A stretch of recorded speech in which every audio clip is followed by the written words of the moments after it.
ഇന്ന് ചീനവലിന്ന് 2 ഞണ്ട് കിട്ടിയിട്ടുണ്ടായിരുന്നു. അപ്പോൾ അതൊന്ന് ക്ലീൻ ചെയ്യണതൊന്ന് കാണിക്കാമെന്ന് ഓർത്ത്. അപ്പോൾ അത് അധികം ചെറിയ ഞണ്ടല്ല, ഒരുവിധം വലിയ ഞണ്ടായിരുന്നു. പിന്നെ അത് പഞ്ഞി പോലത്തെ ഞണ്ടാണ്, അധികം കഴമ്പില്ലാത്തൊരു ഞണ്ടായിരുന്നു. അപ്പോൾ അതൊന്ന് ക്ലീൻ ചെയ്തിട്ട് കാണിക്കാമെന്ന് ഓർത്താണ്.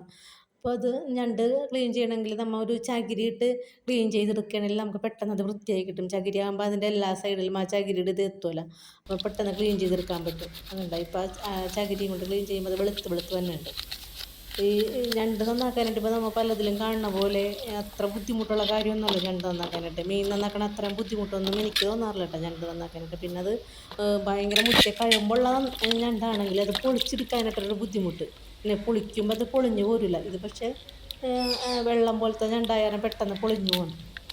ആ ഒരു പ്രശ്നം മാത്രമേ ഉണ്ടാവുള്ളൂ.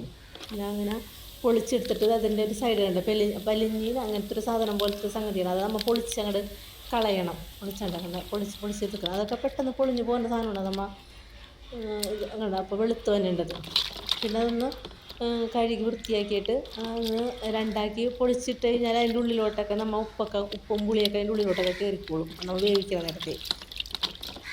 പിന്നെ അതിൻ്റെ പുറന്തോടുണ്ടല്ലോ, പുറന്തോടും നമ്മൊന്ന് കുറച്ച് വൃത്തിയാക്കാനുണ്ട്. അതിൻ്റെ ഉള്ളിലെ കളി പുറന്തോട് പൊളിക്കുമ്പോൾ അതിൻ്റെ കളി ഉണ്ടാവും, അത് ഇട്ട് കഴിഞ്ഞാൽ ടേസ്റ്റാണ്. പിന്നെ അവിടെ അഴുക്കും ഉണ്ടാവും, അഴുക്ക് നമ്മൾ കളഞ്ഞിട്ട് ആ കളി മാത്രമായിട്ടാണ് നമ്മൾ അതിലോട്ട് എടുക്കുന്നത്. അതൊന്ന് ശ്രദ്ധിച്ചെടുത്താൽ മതി, വേറെ അധികം ബുദ്ധിമുട്ടില്ല. പിന്നെ നമുക്ക് ഇതിൻ്റെ ഞണ്ടിൻ്റെ കാലുണ്ടാവുമല്ലോ, കാലും ഇതുപോലെ ഒന്ന് പയ്യെ ചതച്ചുകൊണ്ട്, വല്ലാണ്ട് ചതക്കരുത്, പയ്യെ ഒന്ന് എന്തുകൊണ്ടെങ്കിലും കത്തിയും കൊണ്ട് അതുകൊണ്ടെങ്കിലും ഒന്ന് ചതച്ചിട്ടിടണം. അങ്ങനെ ഇടുമ്പോഴാണ് അതിൻ്റെ ഉള്ളിലോട്ട് കറി വേകുമ്പോൾ ഉപ്പൊക്കെ കയറുള്ളൂ. അല്ലെങ്കിൽ അതും അങ്ങനെ ഉപ്പില്ല, അങ്ങനെ ഒരു നമ്മൾ പുഴുങ്ങിയ പോലെ ഇപ്പോൾ.